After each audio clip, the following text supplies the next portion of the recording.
नमस्कार. अमोल तडका चॅनलमध्ये आपल्या सगळ्यांचं स्वागत आहे. आणि एक आज प्रेरणा देणारी गोष्ट तुम्हाला मी सांगतो आहे, ती लक्षपूर्वक ऐका.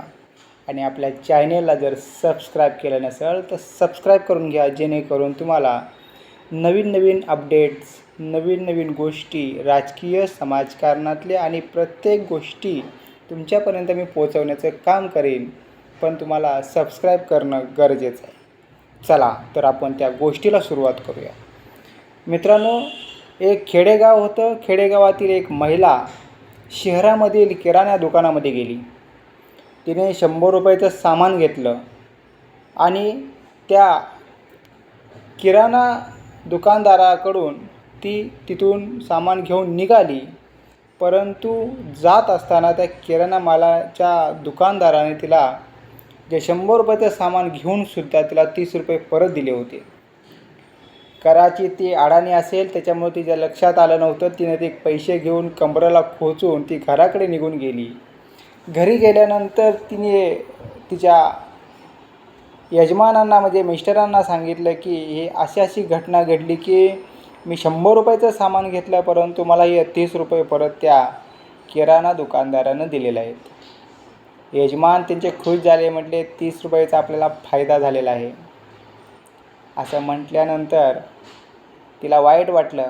दुसऱ्यांचे पैसे घेऊन काय करायचं.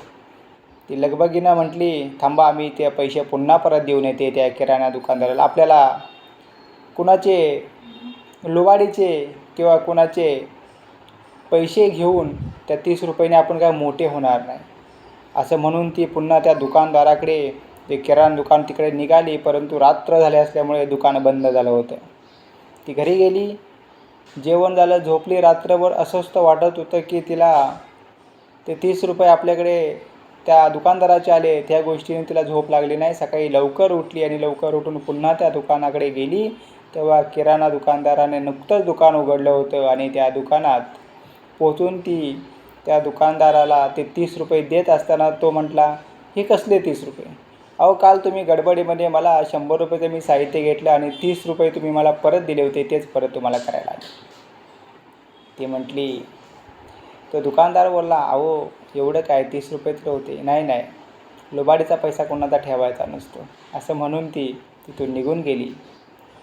क्षणभर विचार करून किराणा दुकानदार तिथेच स्तब्ध झाला आणि त्याच्याही मनात आलं की काल आपण त्या सेल्समनकडून तेलाच्या ज्या डबे असतात ते घेतलेले, त्यालासुद्धा आपण 2250 रुपये झाले होते, त्याला आपण 2200 दिले आणि 250 रुपये आपण त्याला परत दिले नाहीत. या विचाराने तो अस्वस्थ झाला. तो दुकान बंद केलं आणि जो सेल्समन होता त्या गोडाऊनला जाऊन त्याला बोलला, हे तुमचे 200 रुपये जे काल राहिले होते ते द्यायला आलो आहे. तो म्हटला, उद्या जर मी येणारच होतो, 2-3 दिवसांनी सेल्स होतंच आपल्याकडे, सामान द्यायला येणार होतो, तेव्हाच मला दिले असते तरी चाललं असतं. तो म्हटला, नाही, ते माझ्या मनाला नसतं पटलं, ते माझ्या मनामध्ये राहून गेलं असतं, म्हणून मी तुम्हाला ते द्यायला आलो. असं म्हणून किराणा दुकानदार तिथून निघून गेला. तदनंतर त्या सेल्समनच्या लक्षात आलं की आपण असेच एकाचे 2 लाख रुपये त्या धंद्या पाण्यासाठी घेतले होते, ते आपण पुन्हा त्यांना दिलेले नाहीत.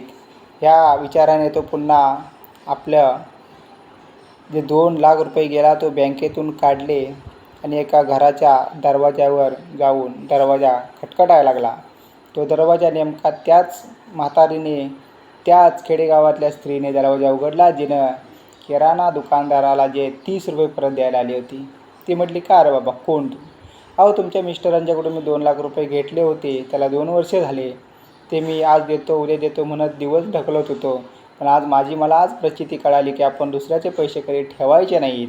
या विचाराने मी इथे आलो आणि हे आता त्यांना मी देण्यासाठी आलेलो आहे आणि हे त्यांना देतो आहे.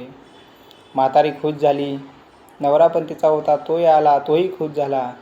एवढ्या वर्षे पैशांचा तगादा लावून जर भेटत नव्हते, पण ते आज फक्त 30 रुपये मी परत केले. ते 30 रुपयाचे तुम्हाला तिथून त्या किराणा दुकानदाराने तुम्हाला 250 रुपये दिले.